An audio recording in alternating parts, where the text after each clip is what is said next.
Hello, this is the Provoked Prawn, and I'm here now with the NZXT H7 Flow RGB. So this is a new and improved case in the H7 lineup.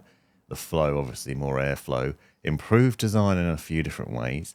I'm going to do a full build guide and review on this case as well. But there's some interesting highlights to it immediately. So for example, the PSU's been moved around inside, so it's got better airflow, and you can have fans across the bottom. NZXT's also released these 360mm single frame fans, and this is basically an all-in-one solution. So rather than having interlocking uni fans or interconnected daisy chain fans, you've got a 360mm plate of fans and one single connector coming out of the end of it. I'm doing a separate wiring guide to show you how to connect these up, but it's actually very straightforward. Really easy solution to fan problems, and obviously you can use several of these in this case in various different positions. So obviously intake at the bottom, for example, and you'll see once we get to it that there is basically a gap down the bottom of there as well. So the fan will be recessed in the bottom, so it should be hidden away for the most part. The tray will be anyway, so it won't stick out as much as it will in other cases. So there's some nice highlights potentially to this case already. So I'm just going to dive into some of the things I discover along the way, do a little behind the scenes look at it, but obviously I'm going to do a more in-depth video in my usual style to show you the various things of interest about this case as well. So subscribe and have a look and see what you think. Two things struck me immediately on getting this case out of the box. One is incredibly well packaged. It might be the most well packaged case I've ever seen in my life. It has polystyrene on both ends and at the top and the bottom, as well as cardboard supports around the entire thing, which I found was a car of 2 bits of polystyrene instead. So very well supported in there. So it should arrive in pristine condition. If you're worried about glass being broken, I don't think that's going to be an issue with this case when it ships. The other thing is I noticed it's pretty tall. It's quite tall here, sort of top to bottom height. I've just been looking at the Corsair 6500X over there. So I'll put them side by side and show you the difference. It's quite a bit taller than that one, which is a bit wider. So if you prefer your cases taller rather than wider on your desks, then this might well be an option. I'm going to do a comparison between these two actually anyway soon, because I want to show how different they are and talk about that. And I'm going to fill them up, obviously, and do proper builds and show them side by side. But I thought it was different. Also, you'll notice that it stands pretty tall off the desk. It's got some quite high feet on it as well, which also seems to be a little higher than Corsair's. So immediately, well packaged, tall design, interesting potential for airflow, and nice looks to it as well. Some interesting quirks of this case, at the rear especially, or just picking it up and moving it around actually, because what you will notice, for example, is if you look at the bottom down here, you'll see that despite having big feet in the front, it's actually flush with the desk at the very end at the back. So actually picking it up is quite tricky. Just try and pick it up from the desk. I'll try and show you what I mean.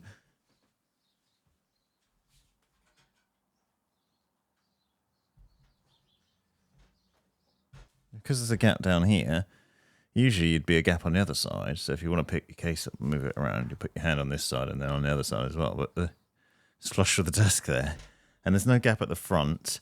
That's equally flush. And the back. So really, you've got to put your hand under here and then on top. It's a weird sort of problem to have.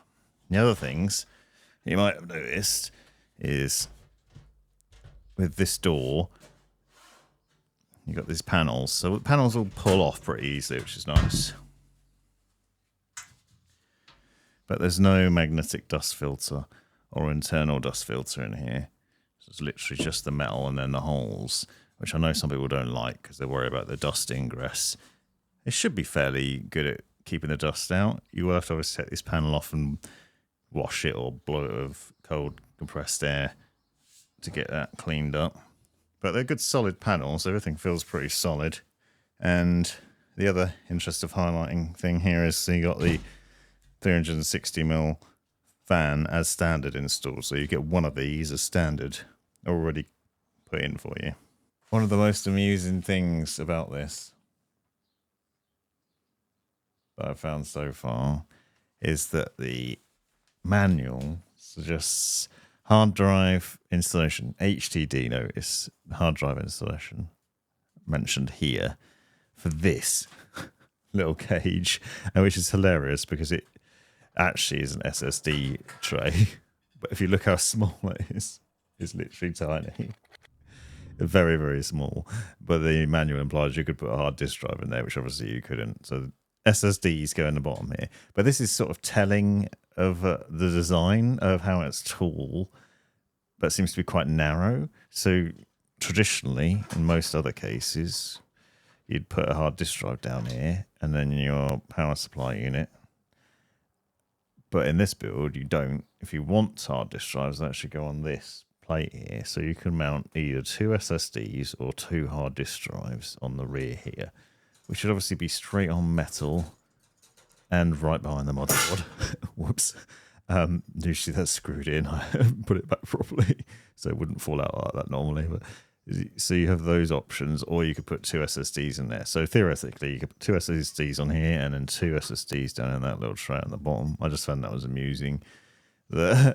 Such a small tray. Your PSU is also going to go in sideways rather than the usual sort of face down design. With those front fans, we have these connectors in here. So you only have 3 connectors, but you only actually need to use 2. Either one NZXT RGB connector or a 5-volt RGB header, and then the fan power connector.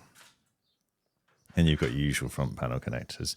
And you'll see we've actually got quite a bit of space for cabling over here. You've got these Velcro ties in this area, so there should be some good space for there. You also have the bracket for the cable hiding, so you've got a cable hiding bar down the front, and there's a marker on here for whether it's EATX or ATX. So if you've got an EATX motherboard with a slightly larger version, you can actually move this tray along over to the side. We're just unscrewing these, so I have to demonstrate that. And then you've got various different hooks around the place, so it looks like cable management should be okay in this case. We'll see how we get on. I'm going to try and do a couple of different builds in it to demonstrate that. But some interesting highlights immediately. So, interesting highlights to the design here. Obviously, this bottom tray is recessed, which is perfect for these 360mm fan frames from NZXT, because you just pop it in and obviously run the cable to the rear, and there's not much sticking out from that, so it's not too much of a problem. It's 320mm fans in there, though. You're not going to put 140mm fans in there. So that's something to bear in mind. And rather than having runs of where the fans are usually sitting there, there's actually screw holes / washers on these various points. So they screw directly into those. Now, what I want to see was where the other fans would fit in there. So here's some Leland Infinity SL120 fans, the standard blades.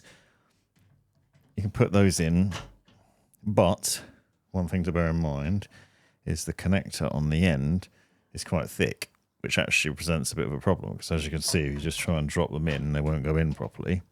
Now what I found is if you remove the brackets on the end, you can just sort of jam it in with the controller end in first.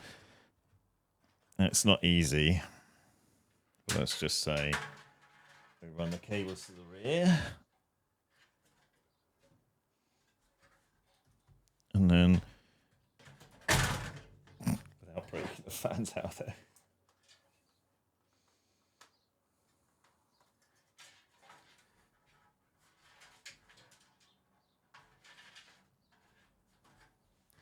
And then you try and put it in with the cable in first, and then drop it down. And you can see it fits in there. It's not as flush, and also that is now an issue there. A problem here might be that the holes for the fans might not line up perfectly with the holes that you need to screw through. So I can see that they're just ever so slightly out of place because of the power cable pushing them that way a little bit. So now they're not all necessarily lining up. I think it might not be an issue, because you could probably screw in some, because they're uni fans, they're interlocking anyway, so it might not be a problem. So you wouldn't necessarily need to screw them all in. As you can see, you can still screw some in, and then you're securing the majority of them rather than every screw hole. but it's going to need some convincing and it might end up looking a bit messy, but it'll be on the underside, so it's not going to be a problem there necessarily. So it still in theory works. This is an EATX motherboard, so I've moved the bracket on the side here, the plate that covers over the cables over to the right slightly, because that's one of the things you can do. But the ATX motherboard setup fits on the same standoffs that are pre-installed, as does the ATX motherboard, which I'll show soon. And you just have the 3 standoff screws in each of the different positions. There are included standoffs and wrenches for being able to swap them around if you're using the smaller motherboard. But you can see there's still plenty of room here. There's a good gap down the side here for putting the cables through and other things, and you've got a good amount down the bottom where you should be able to access and run cables through to there as well as the top. And there's plenty of space actually with it sort of sitting back further from the top.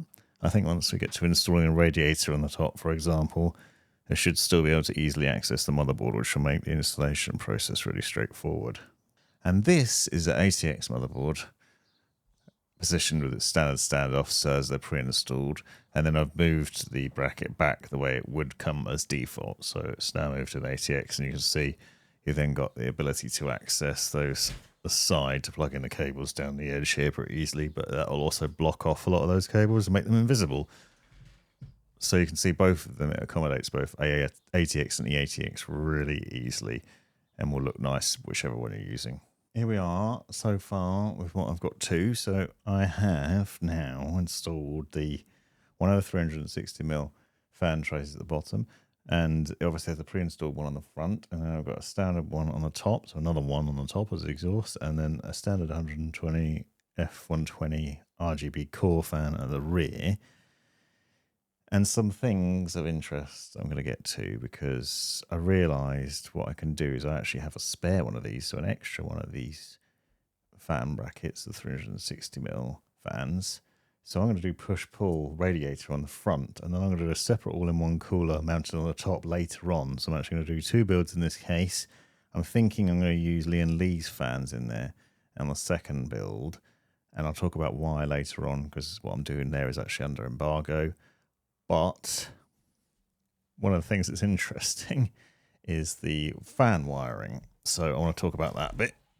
As you can see back here, it's a little bit chaotic. However, it's actually pretty easy to cable tidy, which is really nice. It's got various different channels, as you can see, they're taped down. I haven't actually used a lot of cable ties. I started using a couple here, then I realised you don't really need to. And because I like to demonstrate how you can shut doors without doing it sometimes, to test how well the case can handle poor cable management, I thought I'd leave it like this to start with. And also, as I said, I'm going to strip it down and rebuild in a different format in a little while. But the point of this is NZXT sent this controller, which is the standard RGB and fan power controller, which works with their older fans. So the F120 fans, for example, standard variations, the Core and the Duo fans will work with this. It uses NZXT's own proprietary RGB connector, which is kind of frustrating in some ways, but works here. So the weird thing about this controller, and I don't like it if I'm honest, I think they could and should do better than this, but it has 3 fan power connectors, 1 there and then 2 there. Now it also comes with 3 splitters so that you can have 3 fans per port. So you could have 3, 6, 9 fans total in terms of power on the controller if you use a splitter cable. And then you have 6 RGB connectors. So that is where I don't like it. I think it's stupid. It makes no sense. You can have 9 fans powered by it, but only 6 RGB. So it means actually if you have 9 fans, you're going to need 2 controllers, or you're going to need an RGB controller or node as well as the fan controller. Why they didn't make it 9 RGB and 9 fan power is beyond me, and a pretty stupid choice, I think, which would probably frustrate a lot of users. And it certainly confuses a lot of people, because I've had that conversation with people in the comments section and on my Discord. So in this case, it's actually kind of useful now, because with the 360mm fans, so these trays, as an example, the front one has RGB connector and a fan power connector. So in theory, you can just run the fan power to fan power 1 and the RGB to RGB 1, and that's that fan set sorted out. Now, obviously, that's 3 fans on 1 port, so we're not using a daisy chain anymore. But then if you think, okay, we do another 360mm fan on the bottom, as I have done, that one then goes to fan port 2 and RGB port 2, or whichever one you want to use. And then the F120 at the rear, that also connects into here, and then you've filled up 3 ports. Now, I also have that tray on the top, so another one, so there's 3 at the moment, F360, the 360mm, and that rear one. So then you've got a problem, you can see, because then you're using 3 fan powers on here, and then you need a 4th one. So then it becomes problematic. However, there are solutions. You could plug the fan power into the motherboard, but keep the RGB plugged into here. So that actually makes it fairly easy. You could do the fan power on the front, for example, goes into the motherboard, and then just the RGB connector goes into the controller as an alternative. I'm going to do an in-depth wiring guide on this, which will explain the logic of it if you're curious and you want to know more, but it's fairly straightforward. I'm going to complicate it a bit more, but in a way that will still be useful. So my plan is to use a Kraken Z73 and do a push-pull setup on it. So I'm going to use these front fans that are already in place to mount the radiator to the back of it. And then behind the radiator, I'm also going to put some other fans, the same tray of fans, same 360mm fans facing the same direction. So it'll be pulling cold air in through the front. And then I'm going to connect that up. But instead of connecting it up to the controller, I'm going to connect the RGB up to the controller, but the fan power will be powered by the Kraken itself because it has a breakout cable for fan power on there. So in theory, it should be fine to use the one NZXT controller, the Kraken to power the fans on the cooler, so on the radiator, and then the controller powers all the rest of the fans, so the ones top and bottom and at the rear. So you've got three fan groups connected up to here, both in fan power and RGB, and then the extra RGB for the front fans that are on the radiator are connected up to that still, but the fan power is controlled either by the motherboard or by the Kraken cooler. Because in theory, you could use CPU fan header and the AIO fan headers, or the CPU fan and CPU optional for the fans, and then the AIO pump header for the pump, and that way you're connecting everything up, and it should work pretty logically. So long and short of it is get one of these controllers. It might make life easier.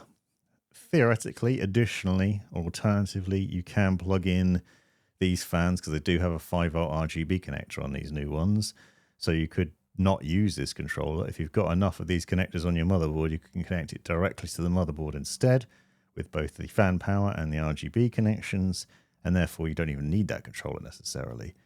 But this controller does make it easier if you want to use NZXT's CAM software for both the fan power and for the RGB, and therefore it is worth having, but it is an additional purchase, although it's not terribly expensive.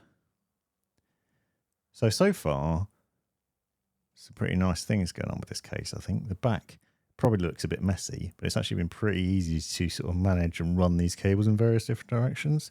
So that's definitely nice. Now, I should note that I'm only doing this because I can, and because I've got excess fans, because I was sent extra, and because I want to demonstrate how it's possible to do it.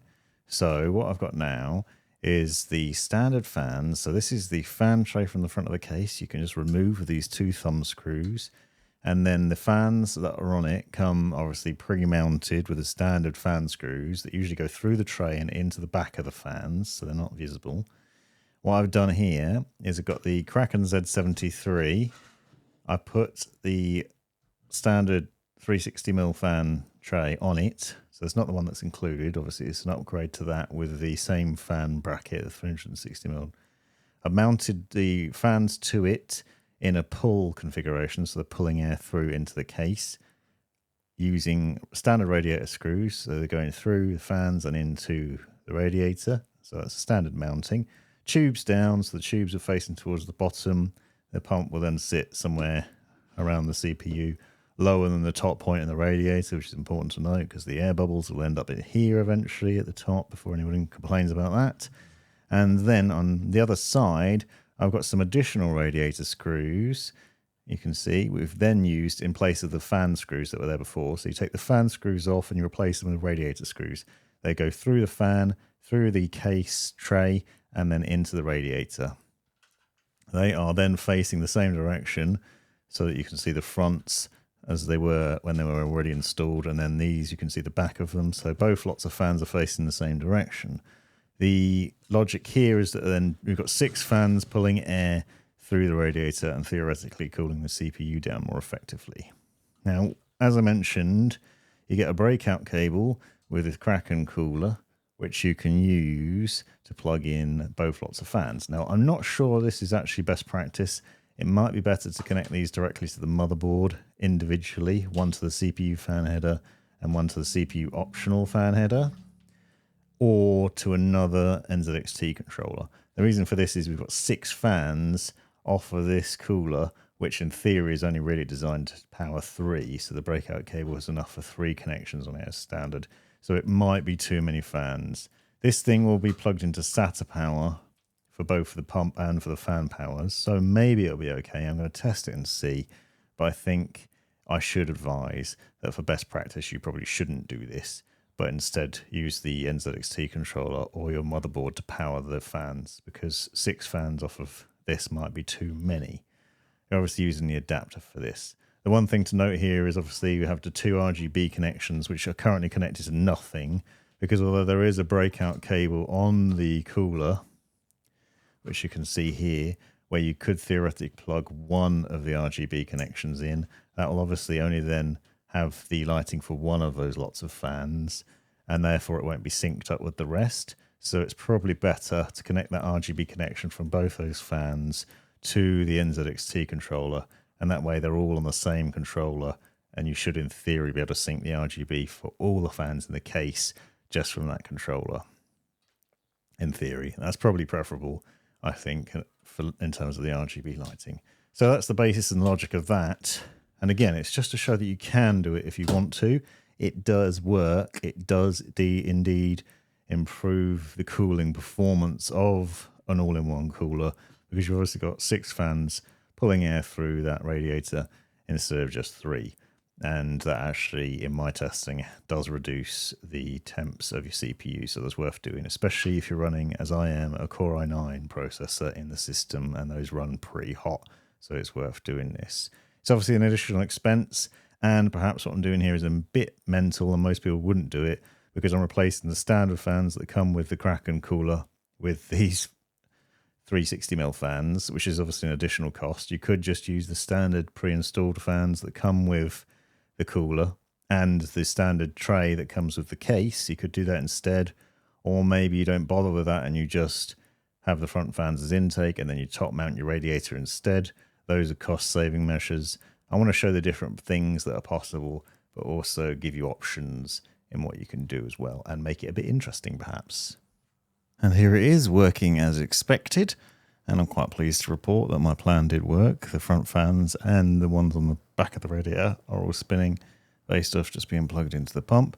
And as you can see, we've got the NZXT classic purple RGB lighting. I've inadvertently also paired that up with the purple motherboard, which is, I'm actually really pleased with. That's actually come out wonderfully. So that's the ASRock Live Mixer Z790 motherboard with its purple and white accents, which fits wonderfully with the white and purple theme I've got coming out of the case fans. So I'm pretty pleased with how that's come out. And the build so far. The back of the case is obviously a bit messy in terms of the wiring, but the front looks great, I think. So it probably needs a little bit of tweaking. Just move some of the power cables coming out of the pump head, for example, to neaten those up. And other than that, I think it looks pretty good. Let me know what you think in the comments. And any criticism, please feel free. As I said, I'm going to revisit this case in a bit more depth with some other stuff soon and do a full review and build guide on it as well. But this is what we've got to so far. I'm also going to throw a vertical mount in the GPU, I think. I'll try. And obviously standard GPU mounting, which I've not got to yet. But I just wanted to show off what it looks like in its current state. A fairly obvious implication of having a push-pull setup on the front is the amount of space you're going to have for your graphics card. But I actually wanted to do this on purpose to be able to demonstrate whether it would fit. So this is the Strix 4090, which you can see has a very small gap. There is a gap. It isn't touching the fans. And maybe it's beneficial because the fans are now blowing directly onto the graphics card, although it does mean you've got hot air potentially, or at least warm air from the radiator blowing onto the GPU. But then obviously we've got cold air from below blowing onto it as well. And it's going to have its own intake fan, so there's a lot of air blowing from different directions. There are some other implications of this setup, though, in that you can see the tubes. I've had to obviously put them behind the graphics card. Now, there's a lot of confusion because of Gamers Nexus about the tubes and whether they should be tubes down. You've probably seen the video, you've probably seen the comments. I did this intentionally. The pump is here. As long as the pump is not the highest point in the system, it's fine. You don't want air bubbles in the pump, which is here. Over time, you may get air bubbles building up in the system, and if they end up in the pump, that could be a problem. If air bubbles build up in this, they're going to build up at the top of the radiator, right at the top of the radiator, and so they're not going to get into the pump, so it's not an issue this way around. However, putting the tubes this way around presents another problem, because as you can see, they're jammed right up against the case. I've had to put them behind the GPU, and they are pushing up against the cable bar. They're very, very tight there. So much so, I think the GPU is not actually all the way into the PCIe socket, so I need to check and see whether that's the case. Obviously, it's powered on, but whether it's actually putting out a signal remains to be seen, because it's not all the way in. So I think this is actually a bad practice for doing it this way. Maybe you could run the tubes on the other side. I don't think so, though. I don't think they'll stretch. I do not think they'll stretch over the GPU and down this way. So it may be best to have it the other way around with the tubes at the top, which in itself is not an issue either, because the air bubbles would then end up at the top of the radiator still, and they still wouldn't be in the pump necessarily. And so I don't think it's an issue either way around personally. The thing here is obviously, I mean, it actually looks pretty nice, I think. It's a very tight fit, but it's very aesthetically pleasing, in that the tubes are going around back here, and, you know, it looks quite neat. I haven't got RGB RAM, so the tubes aren't blocking that. It's just that it's being pressed quite hard, so it's not ideal, really. So I can confirm that despite my concerns, it does indeed send out an HDMI signal. So it is fine. It is seated in there properly. I'd just be aware, if you're doing this, that if the tubes are being pressed like that, it might present a problem with your graphics card not seeing properly into the motherboard. That's my only concern there. The other weird thing I found, actually, is trying to install the screws into the rear of the PCIe bracket. They wouldn't screw in properly. You couldn't get an angle on the case because the way the case sticks out on the rear actually juts out in a way I can't get my screwdriver in there easily. So I had to screw them in from behind the graphics card, which is kind of weird, on the outside of the case rather than the inside. So this setup works. I don't think it's the perfect solution. It's a pretty nice looking one, but it does show that there is enough space for a large 4090 graphics card and a front push-pull radiator if you wanted to do that. You might be better off top mounting a push-pull instead, because you can see there's a lot of space up there, but that's something for a future video. I think the end result is a pretty nice looking case. What do you think? Just because I can, I've decided to use a 4070 Ti in there instead of the 4090. And what I wanted to demonstrate is there's more space at the end, obviously, with that. So there's more room between the GPU and the all-in-one cooler. However, if you look, you will see that I put the tubes on the end instead of behind the GPU. I actually think this is probably worse, to be fair. The tubes, as you can see, are very taut at the bottom and at the top. They're very, very tight now. This is causing a few different problems. One is potentially going to cause damage to the tubes over time. And two, it looks like it's putting pressure on the end of the graphics card, which is causing more of a sag than otherwise would happen. So it's probably not actually that good, and maybe they should go behind. They definitely aren't long enough to come to the front on the other side of it towards the camera, towards you. So you can't do that either. So this mounting the tubes down in this setup with a push-pull all-in-one cooler setup is just not ideal. This is not the way to do it in either way that I've shown you. Unless you have a short GPU, like a 3060 or something, which is a lot smaller, I wouldn't recommend this, to be honest. From a different angle, you can see you've now pushed the tubes behind the GPU, and actually This is a little bit better. There's not much space again behind there. It does seem to push the graphics card out. And you can see there is still a sag issue. I think we need a anti-sag bracket in here. Unfortunately, there's not one included with the case. There is a shelf here, though. So potentially you could get something that would mount underneath there and push up if you could find something. But unfortunately, neither the case nor the GPU has one with it, so that is in itself a problem. But you can see now we've managed to push these out of the way. But again, the graphics card's pushing them right up against the bar. Now, you could potentially remove the cable bar, and that might give you a bit more flexibility in how much space there is back there. But then obviously you'd be exposing the cables at the rear, and it probably wouldn't look as nice. I remembered that I've got this anti-sag bracket that came with my 4090 that I could potentially use. So I just quickly demonstrate that. This is actually a little screwdriver, basically.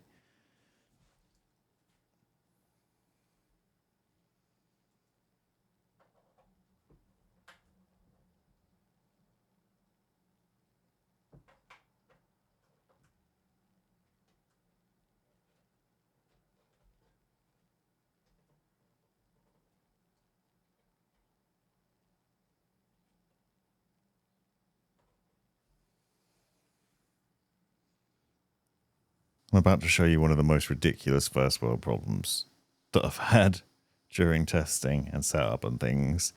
And that is the build is now finished, and I've been benchmarking and testing. And I thought these fans are inexplicably loud. Now, I've just used these fans inside the Corsair 6500X case, and they were a bit loud in that case.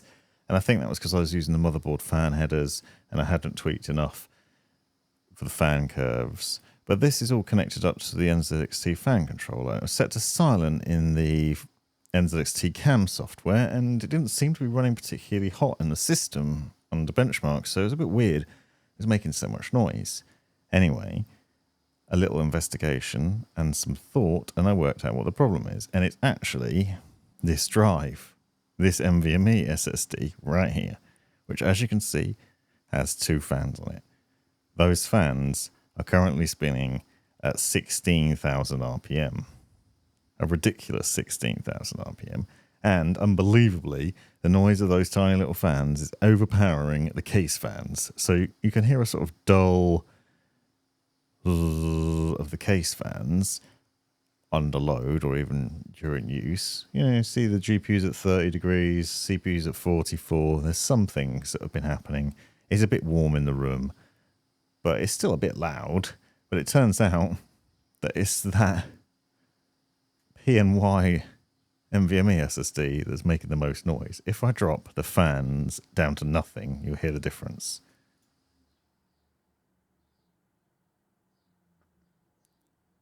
So you can actually set them to 0 RPM in fan control, and maybe in the PNY software. I need to check that. But what you can see is that's made a significant difference to the noise. A ridiculous difference to the noise, in fact. It was so noisy before, I was determined there was a problem, and this is the problem. Now, maybe if I set the fans to like 30%, so now they're spinning, so they're going to get cooled instead. But for some reason, they were basically ramping up to 100% constantly, which meant it had a constant zzz noise running when I was doing the benchmarks or when I was gaming. And I thought maybe there was something wrong with the Kraken pump, but I'd literally only just used it in the previous test I was doing in the Corsair case. So I was very confused as to why it was suddenly developing a problem. But there you are. So sometimes random issues result in curious fixes. Maybe it wasn't the fans. Maybe these are things to think about. Is your system thermal throttling? Have you got the wrong fans? Have you got too many fans? You know, I thought maybe 6 fans on the radiator. Maybe there is a lot of fans in the case if you think about it. 6 on the radiator, 3 on the bottom, 3 on the top, 1 at the rear. That's a lot of fans, and then the GPU fans as well. I didn't account for the tiniest fans in the case making the most amount of noise.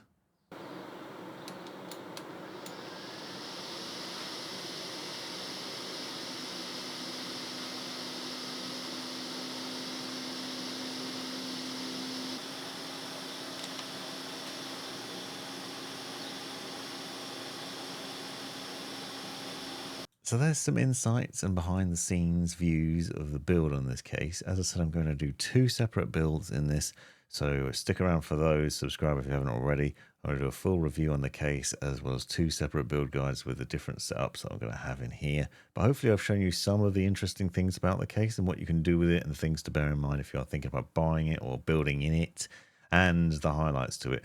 Definitely those full frame fans are really nice, easy to install and easy to fit in there, and you have options. Obviously you can do push-pull setup in there, and it ends up being pretty quiet with the exception of that very loud drive that I've just shown you.